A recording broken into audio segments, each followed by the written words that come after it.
Good morning all of you. आपण CTET 2026साठी Marathi भाषा अध्ययनाचा सराव घेत आहोत. तर यामध्ये पहा, मराठी भाषेसाठी एकूण 30 प्रश्न विचारले जातात. त्यामध्ये दोन विभाग त्यांनी केलेले आहेत.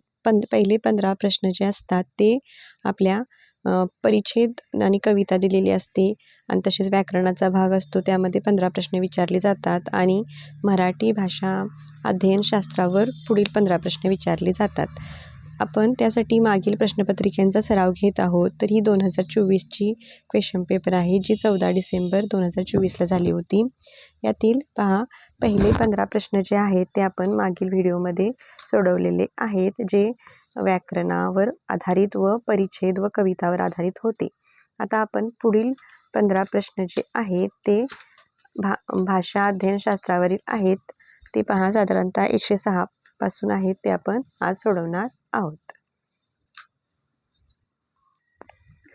106 नंबरला प्रश्न होता पहा, साधनांची अधिकृतता म्हणजे टिमटिम. तर वास्तव जीवन संदर्भात लिहिली गेलेली विकसित झालेली साधन सामुग्री म्हणजेच साधनांची अधिकृतता. त्यामुळे याचं उत्तर येणार आहे पर्याय क्रमांक 4.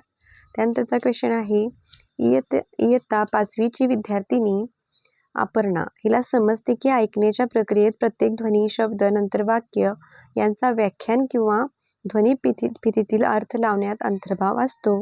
ऐकणे, शिकणे यासाठी ती कोणत्या पद्धतीवर विश्वास ठेवते, असा प्रश्न त्यांनी विचारलेत. तर या ठिकाणी त्याचं उत्तर असणार आहे ऊर्ध्वगामी पद्धती म्हणजे बॉटम टू अप, पर्याय क्रमांक 3.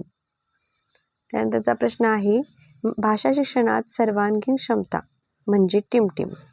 भाषा एक व्यवस्था म्हणून कार्य करते असे समजणे आणि वापरणे याला म्हणायचं सर्वांगीण क्षमता.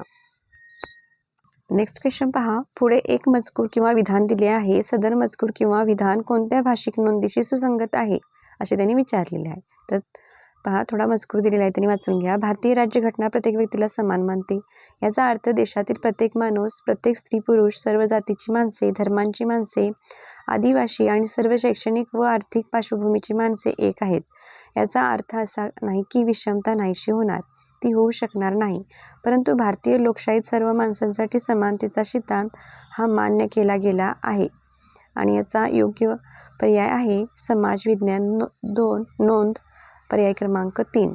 तर पहा, प्रश्न खूप मोठे मोठे त्यांनी दिलेले आहेत भाषा अध्यापन शास्त्रावर. त्याच्या पूर्वीचे 15 प्रश्न आपण अभ्यासले ते एकदम शॉर्टकटमध्ये आणि छोटे होते आणि एकदम सोपे त्यांनी विचारले होते. तर तिथं तुम्हाला वेळ वाचवायचा आहे, पटपट त्या प्रश्नांची उत्तरे नोंदवून तुम्हाला वेळ इथं द्यायचा आहे. व्याकरणावर जे प्रश्न विचारले गेले ते खूप सोपे होते. विशेषण, नाम या शब्दांच्या जाती व्यतिरिक्त दुसरं त्यांनी तिथं काय विचारलेलं नव्हतं. तर पहा, नेक्स्ट, इयत्ता 6वीची शिक्षिका विद्यार्थ्यांनी पाठाचा अभ्यास करण्यापूर्वी त्याची पूर्वतयारी करण्यासाठी पाठातील मजकुराचा त्यांच्या पूर्वज्ञानाशी किंवा अनुभवाशी संबंध लावते. ती कथा, मजकूर म्हणजेच ती कथा अथवा मजकूर प्रत्यक्षात शिकवण्यापूर्वी मुलांना त्यातील चित्रे पाहण्यास सांगते. तिला विद्यार्थ्याकडून काय अपेक्षित आहे, पर्याय 4 पहा, कथेच्या बाबत अनुमान लावणे हे विद्यार्थ्याकडून मॅडमना अपेक्षित आहे. विद्यार्थ्याच्या शिक्षणाच्या संदर्भातील प्रसंगाचा सातत्यपूर्ण अहवाल म्हणजे काय, तर पोर्टफोलिओ ह्याचे उत्तर आहे पर्याय क्रमांक 2. पुढीलपैकी कोणते ग्रहण कौशल्य आहे, तर ऐकणे व वाचणे हे काय आहे, ग्रहण कौशल्य आहे. अनेक भारतीय प्रदेशात व्यवसायानिमित्त रोजगारासाठी जातात नि तिथली भाषा शिकतात. या प्रेरणेला काय म्हणता येईल, तर ही नैमित्तिक प्रेरणा, पर्याय क्रमांक 4. पुढीलपैकी कोणती भाषा अभिजात भाषा नाही, तर हिंदी ही अभिजात भाषा नाही, पर्याय क्रमांक 1.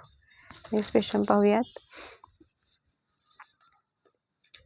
राष्ट्रीय शैक्षणिक धोरण NEP 2020 नुसार विदेशी भाषा अध्ययन या संदर्भात पुढीलपैकी कोणते विधान योग्य नाही. त्रिभाषा धोरणातील एक भाषा म्हणून विदेशी भाषेचा अंतर्भाव हे काय आहे, विधान योग्य नाही.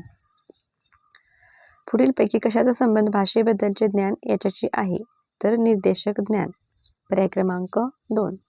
तर पहा, मागील क्वेश्चन पेपर अभ्यासण्याचा एकच उद्देश की तुम्हाला क्वेश्चन परीक्षेमध्ये कसे विचारले जातात आणि त्याची आपण कशा प्रकारे त्यांचे पर्याय वेगवेगळे दिले जातात आणि ते आपल्याला सगळेच योग्य वाटतात. त्याच्यातून आपल्याला योग्य पर्याय निवडायचा असतो. तर तुम्हाला सराव होईल की त्या क्वेश्चन पेपर कशा सोडवाव्या आणि योग्य वेळेत सोडवाव्या. त्यामुळे तुम्ही जुन्या क्वेश्चन पेपरचा अभ्यास करणे फार महत्त्वाचे आहे आणि त्याच्यामुळे स्मार्ट सिटीसुद्धा होते. अधिक प्रश्नांची संख्या तुमच्याकडे वाढते आणि वेगवेगळ्या ठिकाणी आपली बुद्धी चालवली की हुशारीसुद्धा वाढते. नेक्स्ट क्वेश्चन पहा. इयत्ता 6वीची शिक्षिका बोलण्याच्या उपक्रमासाठी खालील कृती विकसित करते. वाळवंट आणि तिथल्या वातावरणावर 5 वाक्ये बोला. ही कृती योग्य आहे किंवा नाही हे ठरवण्यासाठी पुढीलपैकी योग्य कारण असलेले विधान निवडा. तर ही योग्य कृती नाही, कारण वाळवंट आणि तिथले वातावरण यावर बोलण्यासाठी अपेक्षित माहिती तिथे नाही आहे.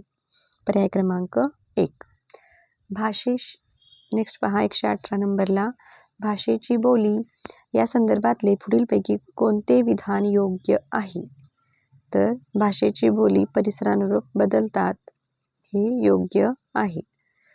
बाकी सर्व पर्यायसुद्धा तुम्ही वाचून घेऊ शकता. पुढीलपैकी कोणते कार्य समकालीन शिक्षण कौशल्याला उत्तेजन देते? तर या ठिकाणी पहा पर्याय क्रमांक 4 प्रकल्प कार्य. 120 नंबरचा प्रश्न पहा. ससंदर्भ व्याकरण शिक्षणाच्या संदर्भात पुढील धोरणाला काय म्हणता येईल? भाषिक घटकांचा ससंदर्भ परिचय विद्यार्थ्यांना भाषा घटकांकडे लक्ष देण्यास सांगते. वास्तव जीवन संदर्भात त्यांचा वापर करण्यास सक्षम करणे आणि भाषा घटकांना ओळखण्यास विद्यार्थ्यांना प्रवृत्त करणे. तर याचं योग्य उत्तर आहे जाणीव उन्नत करणे या धोरणाला म्हणता येईल. अशा प्रकारे आपण ही मराठीची PYQ आपण सोडवली आहे. मागील व्हिडिओमध्ये याच्यातील सुरुवातीचे 15 प्रश्न आपण सोडवले आहेत. तर आपण जर CTETचा अभ्यास करत असाल तर तुम्हाला जुन्या प्रश्नपत्रिका तुम्ही नक्की सोडवून पहा. व्हिडिओ आवडला लाईक करा, तुमच्या मित्रमैत्रिणींना शेअर करा आणि चॅनलला जर नवीन असाल तर चॅनलला सबस्क्राईब करून ठेवा, जेणेकरून मी नेक्स्ट व्हिडिओ अपलोड केल्यानंतर त्याची नोटिफिकेशन तुम्हाला सर्वात आधी मिळेल. त्यासाठी तुम्हाला बेल आयकॉन बटनला क्लिक करून ऑल या बटनला क्लिक करावं लागेल. धन्यवाद.